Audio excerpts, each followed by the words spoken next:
एक नाशिक न्यूज, प्रेक्षकांचा विश्वास आणि निष्पक्ष पत्रकारितेची ओळख.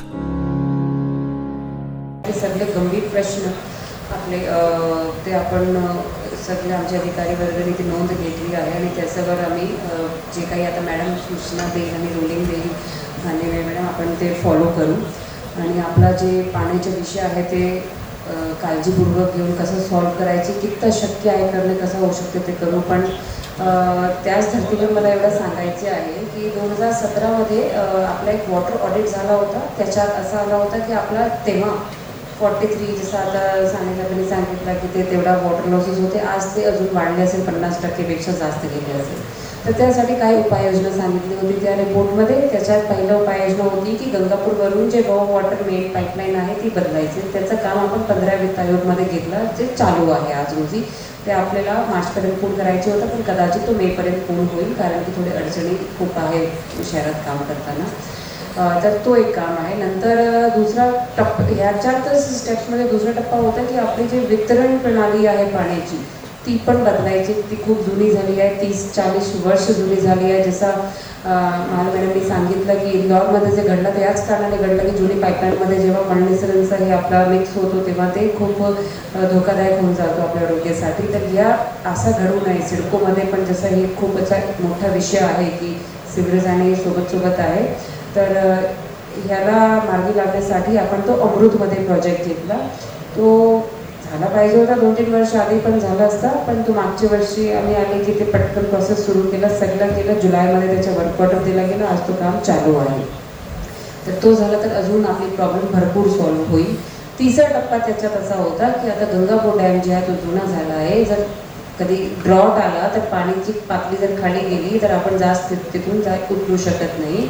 पंपिंग आपली तेवढी मागेपर्यंत जाऊ शकत नाही ते चारी वगैरे मारून. मग आपल्याला ना ते डायव्हर्सिफाय केली पाहिजे आपली पाण्याची जे उचलण्याची जे हे आहे रिक्वायरमेंट आहे. येस, ऑल्टरनेट म्हणजे ऑप्शन. तर त्यासाठी मुकणे जे आहे त्याच्यात ऑलरेडी आपलं चांगलं रिझर्वेशन आहे. ते आपण आता मुकणेच्या जे WTP बांधतोय ते पूर्ण रिझर्वेशन वापर करणार. प्लस अप्पर वैतरणाच्या जे डॅमचं काम चालू आहे त्याच्यात जे ओव्हरफ्लो आहे तो मुकणेला येईल 5-10 वर्षानंतर. आणि परत आपला 2040मध्ये तिथे रिझर्वेशन वाढेल, बिकॉज मुकणीची कॅपॅसिटी वाढत आहे आणि गंगापूरची कमी होत आहे. तसा ते गंगापूरमध्ये पण टीपी बांधून आपला ते कायम राहील, पण इथे पण वाढेल. तर ह्यासाठी आपण आता मोठे धरणाचं पण काम पकडलं आहे, जे पुढचे 40 वर्षापर्यंत शहराची पाणी पुरवठा सुरळीत करणार. त्याच्यातच पाईपलाईन वगैरेचं पण काम आहे. हे 3 स्टेप झाले. आता चौथा स्टेप ते रिपोर्टमध्ये होता की मीटरिंग करायचे, वॉटर मीटरिंग. वॉटर लॉसेस जेव्हा असतात एक तर गळतीमुळे असतात किंवा पाणी चोरी पण खूप होतो किंवा वाया खूप जातो. तर वॉटर मीटरिंग करायचे आणि त्याच्यावर स्ट्रिक्ट फाईन वगैरे लावून थोडा पाण्याची वेस्टेज पण कंट्रोल करायचे. तो प्रोजेक्ट आता आम्ही वर्ल्ड बँकचे प्रपोजलमध्ये टाकतोय. त्याचं आमच्या DPR बनवण्याचं काम चालू आहे. हे जर 4 आपण मोठ्या प्रश्नावर काम केला तर त्याच्यापैकी 3 वर करतोय, फक्त 1 राहिला आहे. ते पण आपण या वर्षात मान्यता घेऊ. आणि हे करण्यासाठी आपण ग्रीन बॉन्ड पण रेज केलेले आहे, जे आता 9 तारखेला त्याची लिस्टिंग सेरेमनी आहे 200 कोटीची.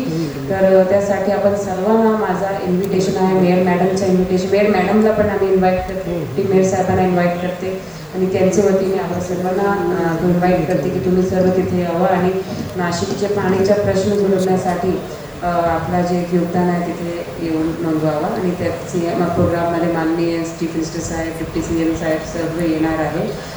तर मनपाची वतीने आपल्याला सर्वांना बॉम्बे स्टॉक एक्सचेंजमध्ये 9 तारखेला सकाळी 10 वाजता यायचे आहे.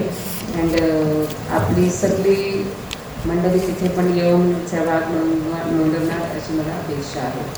थँक्यू. एक फक्त माझी शेवटची रिक्वेस्ट अशी आहे की हे जे मी 3 प्रोजेक्ट सांगितले ज्याचं काम चालू आहे, काही ठिकाणी काही कारणामुळे काम बंद पडले आहे मागच्या 1 आठवड्यापासून. तर आता आपली गांभीर्यपणा जे आम्हाला दिसलं तुमच्या ते पाण्याच्या विषयावर, मला नक्की खात्री आहे की सगळे नगरसेवक जिथे काम अमृतचा बंद पडला आहे किंवा वॉटर सप्लायच्या गंगापूर पाईपच्या पण पडला आहे, तिथले नगरसेवक ते काम चालू करून घेतील. स्वतः लक्ष देऊन आम्हाला पण बोलवतील. अडचण असेल तर आम्ही तिथे उभे राहणार, 12 तास उभे राहून पण आम्ही तिथे काम करून घेणार. फक्त आपली त्याच्यासाठी मदत आम्हाला पाहिजे. थँक्यू.